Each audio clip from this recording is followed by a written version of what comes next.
নেতৃবৃন্দ, মেঘনা উপজেলার নেতৃবৃন্দ, আমার প্রাণের ভাইয়েরা, আসসালামু আলাইকুম।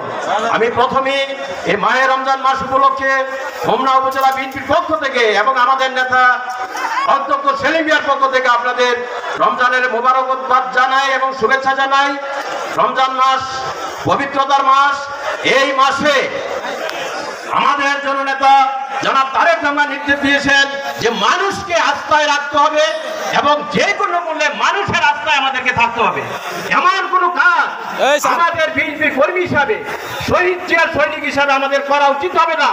যেই কাজে আমার দলের বদনাম হবে, আমার নেতা তারেক রহমানের বদনাম হবে, আপনাদের বাঞ্ছারাপুর উপজেলার যে নেতা বলা সাহেবের বদনাম হবে, এমন কোনো কাজ ও কর্ম আমাদেরকে কোনো কমই করা যাবে না। সমস্ত অন্যায়, অপবাদ, বিশৃঙ্খলার বিরুদ্ধে বাংলাদেশ জাতীয়তাবাদী দলকে সবার আগে ঐক্যবদ্ধ ভূমিকা রাখতে হবে। আমরা বেগম খালেদা জিয়াকে ভালোবাসি, আমরা বিএনপিকে ভালোবাসি, আমরা তারেক রহমানকে ভালোবাসি। তারেক রহমান যে নির্দেশনা দিবে, এই নির্দেশনা আমরা প্রতিটা কর্মী, প্রতিটা ক্ষেত্রে অক্ষরে অক্ষরে আমাদেরকে পালন করতে হবে। তাইলে আমরা যে দলকে ভালোবাসি, তারেক রহমানকে ভালোবাসি, তা প্রমাণ হবে। আপনাদের নেতা আমাদের নেতা পলাশ সাহেবকে আগামী দিনে বাঞ্ছারাপুর উপজেলায় আপনারা ধানের শীষে ভোট দিয়ে, এই যে ডিসেম্বরে নির্বাচন হবে, পলাশ সাহেবকে বিপুল ভোটে আপনারা জয়যুক্ত করবেন ইনশাআল্লাহ। আশা করি আগামী নির্বাচনে এই উপজেলার পলাশ সাহেব কান্ডারি হিসাবে আমাদের নেতা তারেক রহমানের জন্য যে নির্দেশনা তা অক্ষর করে পলাশ সাহেব দ্বারা পালন হবে।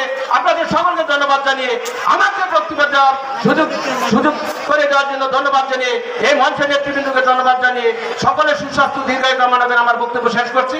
খোদা হাফেজ। বাংলাদেশ জিন্দাবাদ। শহীদ জিয়া অমর হোক। বেগম খালেদা জিয়া জিন্দাবাদ। তারেক রহমান জিন্দাবাদ। অধ্যক্ষ সেলিম মিয়া জিন্দাবাদ। أعوذ بالله من الشيطان الرجيم. بسم الله الرحمن الرحيم. الحمد لله رب العالمين.